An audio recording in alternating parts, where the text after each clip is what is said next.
चांद मियाँ यानी कि शिरडी के साईं बाबा, इनके भक्तों का, इनके अंध भक्तों का एक अलग ही लेवल है। मतलब ये चांद मियाँ के जो अंध भक्त हैं, इनकी एक अलग ही दुनिया, ये अपनी अलग ही दुनिया में जीते हैं। और उस दुनिया का नारा होता है ओम साईं राम। आपने देखा होगा। मैं किसी कहीं पर लिखा रहता है ओम साईं राम किसी कमेंट में, तो मैं उसको बोलता हूँ कि तुम लोग ये देखो कि तुम कब सीताराम सीताराम सीताराम से साईं राम बोलने लग गए, है ना। तब भी उनको समझ में नहीं आती है बात, है ना। अब मैं आपको कुछ क्लिप्स दिखाने वाला हूँ। ये साईं बाबा का कोई सीरियल है, उसकी क्लिप है, और उस क्लिप को आप देखें, है ना। कुछ क्लिप्स आपको दिखाता हूँ, उनको देख लीजिए, फिर मैं आपको आगे समझाता हूँ।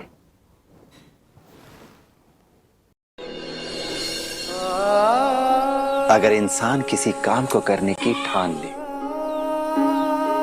और मन लगाकर मेहनत करे, तो संसार का कण कण उसकी मदद करने में जुट जाता है। सफलता उससे विमुख नहीं रह पाती। इसलिए कितनी भी कठिनाई क्यों ना आए, कितनी ही बड़ी बाधा क्यों ना आए, हमें मेहनत करना कभी नहीं छोड़ना चाहिए। क्योंकि जब तक तुम हार ना मानो, कोई भी परिस्थिति तुम्हें हरा नहीं सकती। अल्लाह मालिक। इस संसार में कुछ भी स्थायी नहीं है। इसलिए अगर तुम्हें यह लगता है कि तुम्हारा अच्छा वक्त चला गया है, तो इस बात का दुख मत करो। याद रखो कि अगर अच्छा वक्त नहीं रहा, तो यह बुरा वक्त भी ज्यादा दिन टिकने वाला नहीं है। ये चक्र है, समय का चक्र, जो अनवरत चलता रहता है। इसलिए कभी भी बुरे समय से डरो मत, और जब अच्छा समय आए तो उसमें घमंड मत करो। अपने कर्तव्य को निभाते हुए ऊपर वाले का नाम लेकर इंसानियत की राह पर चलते रहो, चलते रहो।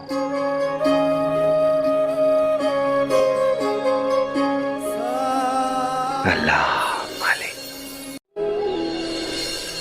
धन अर्जित करने से ज्यादा जरूरी है धन की सही परिभाषा समझना। असली धन क्या है, ये जान लेना। असली धन वो है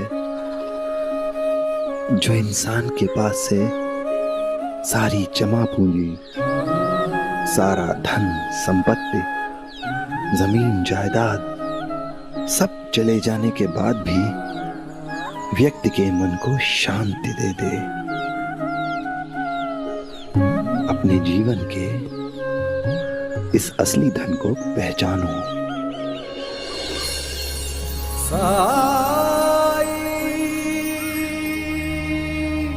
अल्लाह मालिक।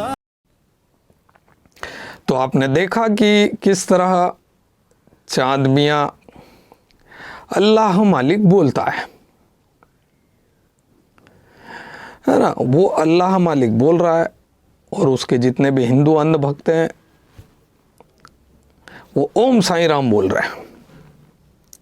मतलब आपको सीरियल में ये जो क्लिप्स आपने देखी, इसमें साफ दिख रहा है कि चांद मियाँ, है ना, जैसे वो साईं बाबा कहा जाता है, वो अल्लाह मालिक बोल रहा है, मतलब अल्लाह को मालिक बता रहा है वो।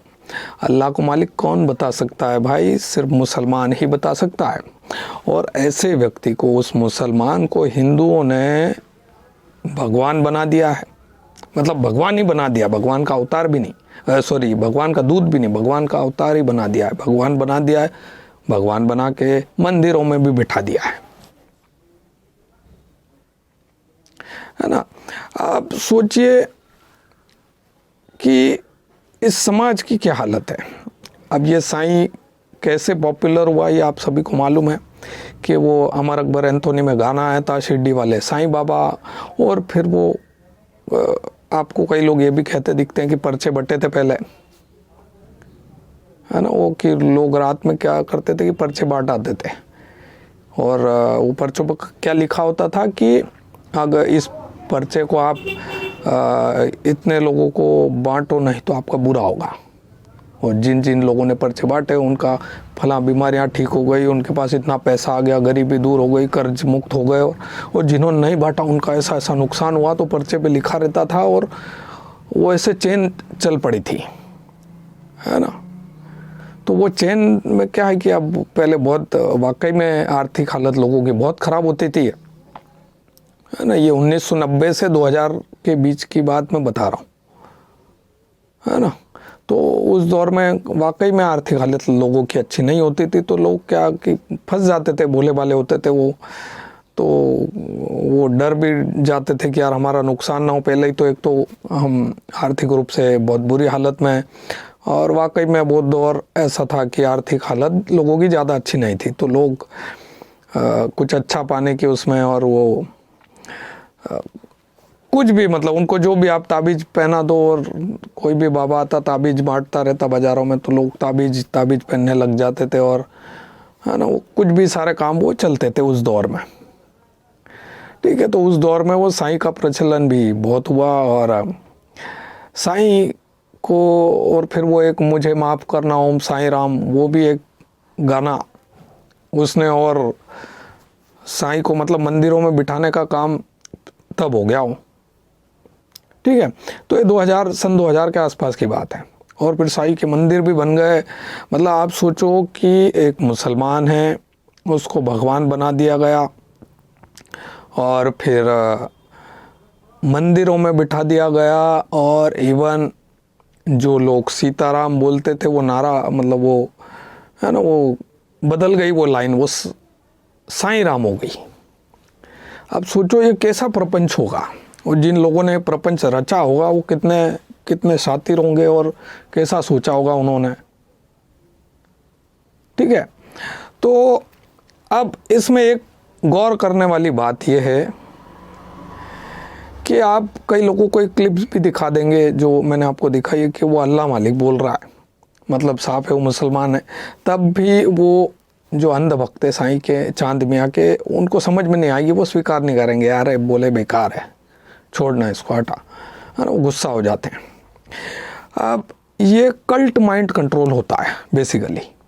कल्ट माइंड कंट्रोल क्या कि आप किसी कल्ट में फंस जाते हैं, है ना। कल्ट क्या, कल्ट कोई भी ऐसी इकाई जो किसी इंसान के व्यक्तित्व को हैक कर लेती है और उस पर अपना कब्जा जमा लेती है। तो वो इंसान की जो एक अपनी अलग जो पहचान रहती है वो ख़त्म हो जाती है ना, खुद की जो पहचान रहती है वो ख़त्म हो जाती है, और उस पर कल्ट का कब्जा हो जाता है। जैसे कि आपने नेटवर्क मार्केटिंग कंपनियां देखी होगी, नेटवर्क मार्केटिंग में कंपनियों में काम करने वाले क्या आपको पागल लगते हैं बिल्कुल, है ना। और वो प्लान दिखाने के पीछे दिन रात वो सबको प्लान दिखाते हैं, और उसके मुंह पे बस वो वही रहता है 24 घंटे, ठीक है, उस कंपनी के बारे में वो, है ना। और कई लोग वो जो व्यक्ति आता है उसको बोलते हैं ये आ गया फलाना कंपनी वाला, है ना। तो वो बेसिकली क्या एक सम्मोहन की दशा में आ जाता है, वो हिप्नोटाइज हो जाता है उस कल्ट में अंदर, उसमें वो फंस जाता है बुरी तरह से, वो उस दायरे से बाहर नहीं सोच पाता, ठीक है। उसको फिर वही दुनिया वो स्वर्ग लगती है और वही दुनिया बेस्ट लगती है, वो जिस भी कल्ट में फंसा होता है, चाहे वो नेटवर्क मार्केटिंग कंपनी हो या किसी बाबा की अंधभक्ति हो, है ना। आपने देखा होगा बाबा के अंधभक्त ऐसे ही होते हैं, बाबा ने जो किया जो कहा मतलब वो पत्थर की लकीर, बाबा पूरी तरह से सही है और बाबा को ईश्वर ने भेजा है, बाबा हमारे गुरु हैं। अब कल्ट में एक बात गौर करने वाली होती है कि इंसान का कहीं भी एक इमोशनल इन्वेस्टमेंट होता है ना, कि कहीं भी इंसान रिश्ते बनाता है तो वो अपना सिर्फ टाइम इन्वेस्ट नहीं कर रहा, उसकी भावनाएं भी इन्वेस्ट करता है वो। अब उस भावनाओं के चक्कर में क्या होता है कि जब आप उसको तर्क बतलाते हो तो वो उसको स्वीकार नहीं कर पाता है, क्योंकि भावनाएं ज़्यादा हावी रहती है व्यक्ति पर, तो वो तर्क को स्वीकार नहीं कर पाता है ना। और इस कारण क्या होता है कि वो फिर तर्क को जब स्वीकार नहीं कर पाता तो वो उस सत्य को भी स्वीकार नहीं कर पाता कि यार वो जिस कल्ट में फंसा है, जिस बाबा का अंधभक्त वो बना हुआ है, या किसी नेता किसी पार्टी का अंधभक्त बना हुआ है, किसी नेटवर्क मार्केटिंग कंपनी में फंसा हुआ है ना, या किसी चांद मियाँ को भगवान का अवतार मान चुका है और वो उस है ना, तो वो उस सत्य को, उस तर्क को स्वीकार नहीं कर पाता जो आप उस कल्ट से बाहर रहने वाले लोग जो आप देख पाते हो। आप ये देख पाते हो कि वो परिवर्तन आ गया है, ओम साईं राम से लोग सीताराम से लोग ओम साईं राम पर शिफ्ट हो गए। और अब आपने अगर साईं वो चांद मियाँ के बारे में 2 शब्द भी आपने बोले कुछ, तो वो उसको स्वीकार नहीं कर पाएगा। आपको ये परिवर्तन दिख रहा है लेकिन उसको नहीं दिख रहा है वो चीज़, क्योंकि वो उस कल्ट में फंसा हुआ है। और ये हर कल्ट में ऐसा ही होता है, ठीक है, कि व्यक्ति का सिर्फ टाइम इन्वेस्टमेंट नहीं होता है, सिर्फ पैसा इन्वेस्टमेंट नहीं होता, इमोशनल भावनाएं भी इन्वेस्टेड होती है। और जहाँ पर भावनाएं इन्वेस्ट हो जाती है वहाँ पर फिर वो भावनाओं से निकल पाना बहुत मुश्किल हो जाता है। ऐसा कहा जाता है कि रिलेशनशिप में है ना, किसी भी रिश्तेदारी में आप जितना टाइम इन्वेस्ट कर देते हैं तो उससे फिर दूर हो पाना बहुत मुश्किल हो जाता है। उतना ही ज़्यादा मुश्किल होता है जितना आप टाइम और इमोशन उसमें इन्वेस्ट करते हैं, उतना ही ज़्यादा मुश्किल उससे दूर हो जाना होता है। तो इसीलिए आप देखते हैं कि तलाक जब होता है किसी पति पत्नी में, तो दोनों लोग उस डैमेज जो होता है, वो क्षति हो जाती है ना, तो उस डैमेज से वो बाहर नहीं निकल पाते बहुत लंबे समय तक। इसीलिए फिर वो तलाक होने के बाद जब वो अगली शादी करते तो उसमें उस अगली रिलेशनशिप में वो लोग प्रॉपर इमोशन डाल नहीं पाते, इन्वेस्ट नहीं कर पाते, तो वो जो अगला तलाक होता है वो और जल्दी हो जाता है। ठीक है, तो ये होता है इमोशनल इन्वेस्टमेंट के कारण कि आप तर्क को स्वीकार नहीं कर पाते हो। और यही कारण है कि ये चांद मियाँ अभी इतनी जल्दी मंदिरों से बाहर नहीं निकल रहा है, और ना उसके अंधभक्तों को अक्ल आ रही है कि वो एक प्रोपेगेंडा की वजह से वो भगवान बनाया गया है, भगवान का अवतार बनाया गया है, जबकि हकीकत ये है कि वो एक मुसलमान है। और मुसलमान किस हद तक किस तरह से दिमागी रूप से बहुत आगे रहते हैं किसी भी प्रपंच को रचने में, ये बात उस चांद मियाँ के अंधभक्त को गले नहीं उतरती है।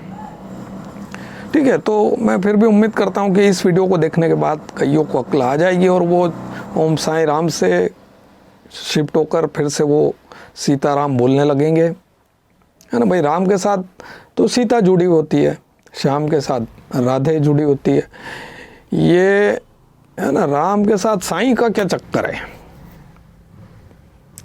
तो वो वही चक्कर है कि वो प्रोपेगेंडा हो गया है। अब ठीक है, आपने अब अंधभक्त बन गए हो तो अब आंखें खोल लो। उम्मीद करता हूँ कि इस वीडियो को देखने के बाद आंखें खुल जाएगी कई लोगों की, और वो जब आंखें खुलेगी तो आपका सिर्फ यही जिम्मेदार नहीं है कि आपकी आंखें खुली आप चुप बैठे, ना, आपको वीडियो को आप शेयर करें, है ना। आपके आसपास कई मंदिरों में वो चांद मियाँ बैठा है अगर, तो आपकी ये जिम्मेदारी है कि जब तक उस चांद मियाँ की मूर्ति नहीं हटती वहाँ से, है ना। और वो ऐसा नहीं कि आप ही गए और आपने तोड़ ताड़ दी, ऐसा नहीं। आपको लोगों को ज्ञान ये पहुँचाना पड़ेगा, लोगों को शेयर करना पड़ेगा, लोगों की आंखें खोलनी पड़ेगी। जब लोगों को समझ में आ जाएगा कि हाँ यार ये तो चांद मियाँ या अल्लाह मालिक बोल रहा है, वो हम मूर्ख बन रहे हैं जो उसको भगवान बना दिया हमने, तो लोगों की आंखें खुल जाएगी। फिर सब सर्वसम्मति से उस चांद मियाँ की मूर्ति को रवाना कर दीजिएगा अपने जो भी निकटतम जो मंदिर है। उम्मीद करता हूँ आपको मेरे ये जो ज्ञान दिया है ये समझ में आया होगा, जो बात मैंने बताई है, और इस जानकारी को आप शेयर कीजिए। वीडियो अगर पसंद आए तो चैनल को सब्सक्राइब कीजिए, कमेंट सेक्शन में अपने विचार लिखिए। सब्सक्राइब करने के बाद घंटी का बटन ज़रूर दबाएं और वीडियो को शेयर करें जितना ज़्यादा हो सकता है। मिलते हैं अगले वीडियो में, बाय।